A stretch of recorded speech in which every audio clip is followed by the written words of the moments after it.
Hey guys, it's Derek Rogers back with another Magic the Gathering Puzzle Quest video. Today we're going to be going over what you need to know about the 4.7 release notes. This should be dropping probably sometime next week, I would guess, maybe the week after. We're getting a new collection called Puzzle Masters. There will be 9 new cards, 4 tokens, and 1 new Planeswalker. We are getting 3 new mechanics. The first one will be Improved Gems. They are special gems created by effects present only in Puzzle Master cards and Planeswalkers. Each improved gem will have a unique effect according to its color. An improved gem lasts until it is destroyed either by a match or by another effect such as a board wipe. In the first release of Puzzle Masters, only the red version of the improved gems, the ignited gem, will be available in the game. So the ignite gem, it is the red version. It can only affect red gems. If there are no available gems during an ignition, a gem of other colors will be converted and then ignited. The ignite reads, when an ignited gem is destroyed, destroy a block of 3x3 gems around it. Ignited gems count as improved gems. And the last mechanic we're getting is called Mana Field. It's a new mechanic for supports that features a special effect whenever the player makes a match within the specific zone around the support's gem. It will read, this support irradiates an area of effect around it. Whenever you make your first match in your turn inside the irradiated area, this support triggers its Mana Field ability. We are getting a new Planeswalker, which will be Chandra Ignited. She is a mono red walker, and here is her stats. Her first ability, at 6 loyalty, is called Living Fire. Activate 4. Deal 2 damage to the first opposing creature. Create 2 fleeting elemental tokens, which are just 1/1 token creatures with haste. And then we have her second ability at 12 loyalty. It's called Pyromancer's Gauntlet. Create a copy of Pyromancer's Gauntlet on the board under your control, and then draw 3 cards. So the Gauntlet is an artifact support with Mana Field and Ignite. So the Mana Field is Ignite 2 red gems. When the support loses shield for the first time each turn, deal 2 damage to your opponent's Planeswalker for each spell card in your hand. And then her third ability for 21 loyalty is Ether Ignition, and you're going to create that token and then destroy X non-red gems, then deal X damage to each opposing creature. X is the number of red gems.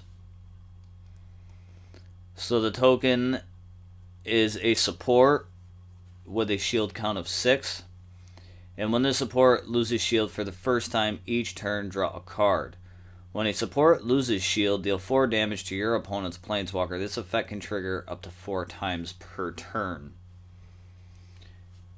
I am not completely sold on this Planeswalker yet. I'm not a big fan of mono walkers as it is anyways. But I just don't see anything special coming out of this. Her mana bonuses are kind of subpar, I think. She's getting -1 to white and -1 to blue. +3 to black, which is decent. +4 to red, which is her own color, which I don't see that. I mean, there's a lot better options. And then she's also getting +4 to green. We are getting a new event called Colors of Magic. It will be PvP, player versus player, with rank and progression rewards. It will have a 20 mana crystal fee. It'll be standard. All Planeswalkers will be allowed. It's 2 nodes with the recharge time of 23 hours and 30 minutes. I really like this setup. They've done a few events like this, like the Colossal Tussle is kind of the same way. This one will start with 4 charges, and it has a number of max charges is 8, so you could wait and have all the nodes fill up, and you could still get it done in time, and it only lasts 46 hours. Other changes will be the quest journal improvements. Change the health potion cooldown to 3 minutes instead of 30 minutes for the Gilding Journal for new players. I didn't even know that that was a thing. Probably because I don't have a new account, so probably not super important for unless you just started the game and you actually have the quest journal. We have added a tutorial for the daily quest and the Gilding Journal for new players. I like that. That's really good. This is going to be an important change right here with the Adamant and Identity objectives, which had their text changed as follows. So the Adamant used to read match X or more color gems during a single fight, and it is now going to read match X or more color gems with swaps during a single fight. So you're going to have to physically match these swaps. You're not going to be able to use gem conversion, and cascades are not going to count on top of that as well. And then we have the identity change, which used to read match X or more gems of your planeswalker colors during a single fight. And that will now read match X or more gems of your planeswalker colors with swaps during a single fight. So this is the same thing, and it will only count manual swaps from here on out. So lands and gem conversion will not count, and the same thing with cascades will not be able to count as well.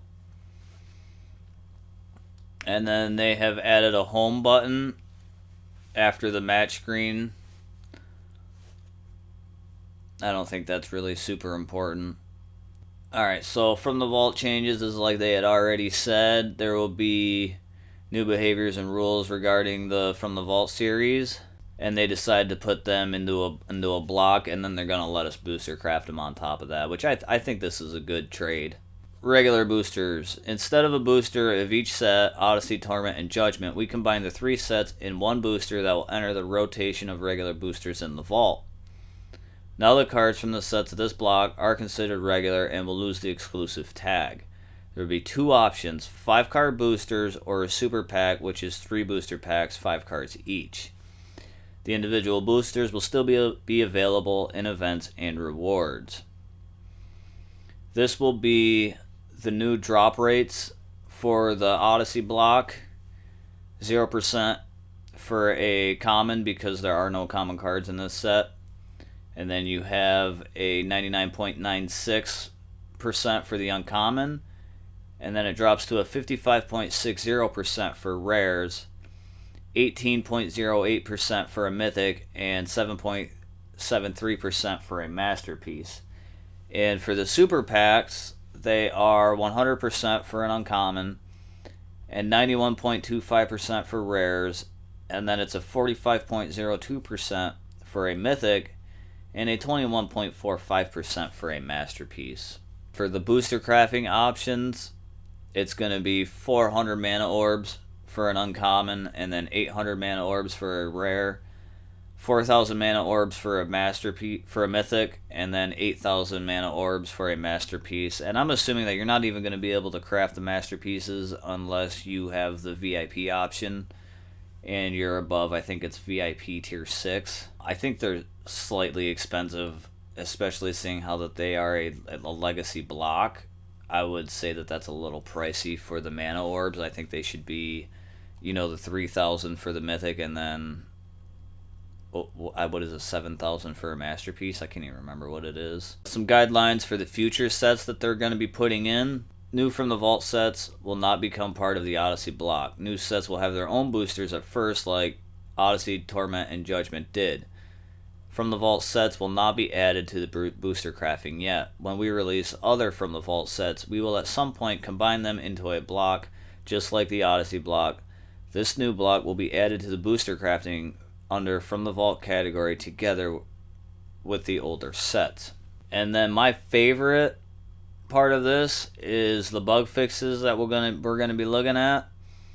I'm just gonna go and read what I think are the important ones and skip over the rest that aren't as important. The sacrifice objective is now correctly counting exiled creatures in some Origins encounters. Fixed an issue where the player's target creature would still take damage after Gideon's defeat exiled the enemy's creature.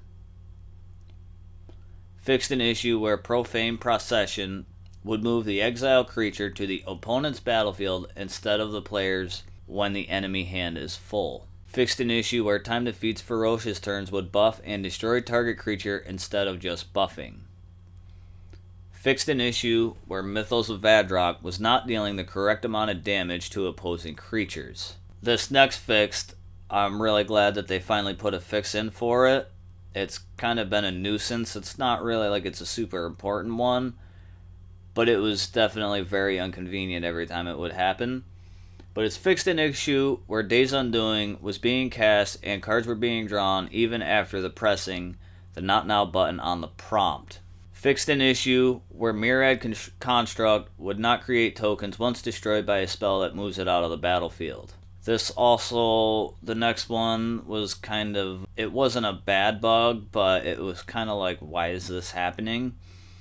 Fixed an issue where Glasspool Mimic would die after entering the battlefield on the AI side while having a creature on the player's side.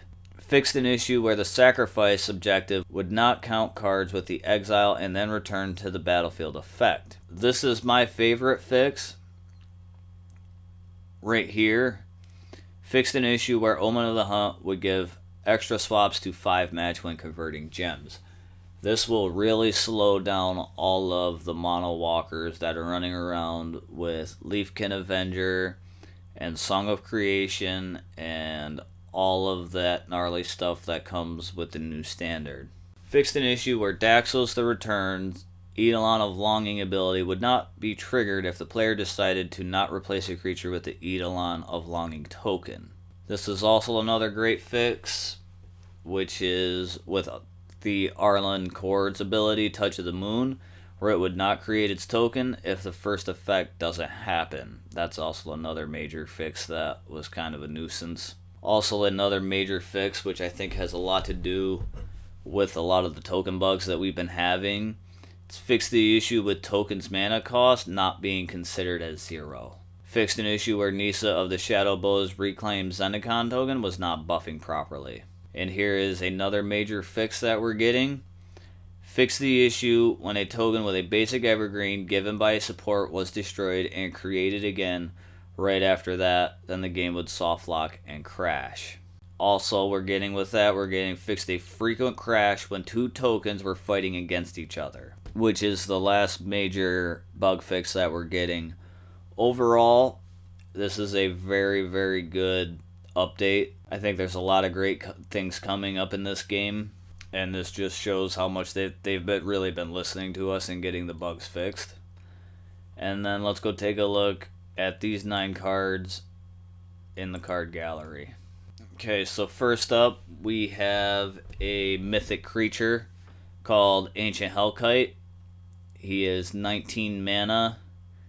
He's got, I think this emblem right here that you see right here is going to be the Ignite emblem.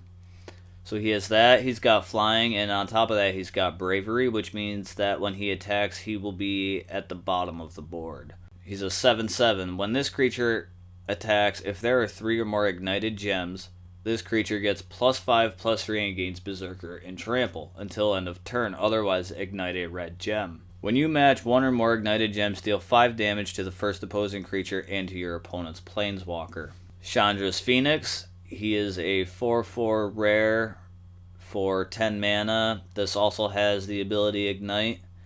It's got flying and haste as well. And it reads, when you match an ignited gem, if this creature is in your graveyard, return it to your hand. It gains half of its mana. Then if there are 2 or more ignited gems, this creature gets +1/+1 for each spell card in your hand. When this creature enters the battlefield, ignite 2 red gems.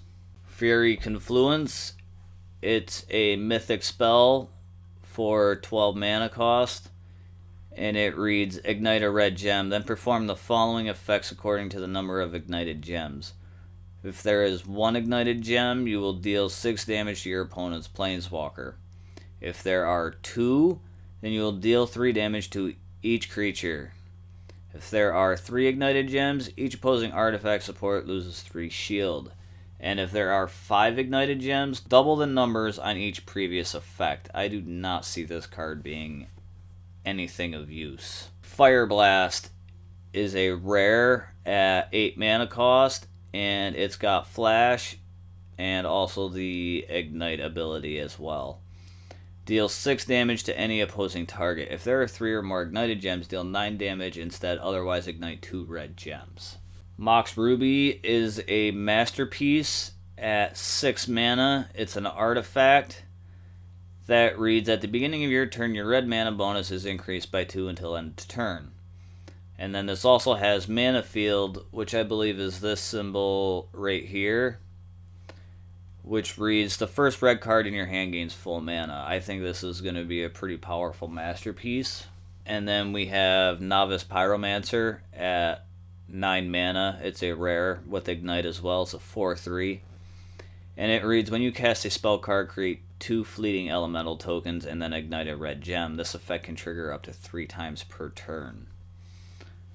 I feel there's a lot to do with igniting red gems, so maybe this will be a really cool new mechanic being introduced to the game. I'm still kind of unsure of it, but we'll just have to wait and see what happens when the set gets dropped. And then we have Pyromancer Accession. It is a 12 mana cost mythic enchantment with also the ability mana field. And it reads, the last spell card in your hand gains half of its mana. Then each card in your hand that is a copy gains 9 mana. When this support loses shield for the first time each turn, copy the first spell in your hand. When this support is destroyed, deal 6 damage to each opposing target and ignite 3 red gems. I'm pretty unsure about this card as well. I don't see it being anything spectacular, but maybe I'm wrong. And then we have Pyromancer's Gauntlet, which this is the artifact card that is on the new Chandra Ignited that we're going to be getting.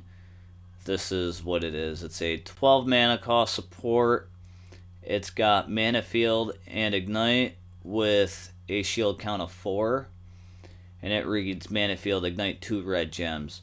When this support loses shield for the first time each turn, deal 2 damage to your opponent's planeswalker for each spell card in your hand. And then we're getting another spell card with a mana cost of 3. It's called Rite of Flame, and it also has Ignite. The first card in your hand that is not named Rite of Flame gains 6 mana. Then ignite 2 red gems. Threshold 2, ignite 3 red gems instead, and that card gains 8 mana as well. This is going to be a really nice rare, especially for 3 mana. Even if you don't hit the threshold, you're gaining 6 mana for 3 mana. So that's a pretty fair trade, I think. You're getting an extra 3 mana. And that's all we have for this update. I think this is a really strong update that Octagon is being released. I'm looking forward to it a lot, and hopefully you are too. Thanks for watching.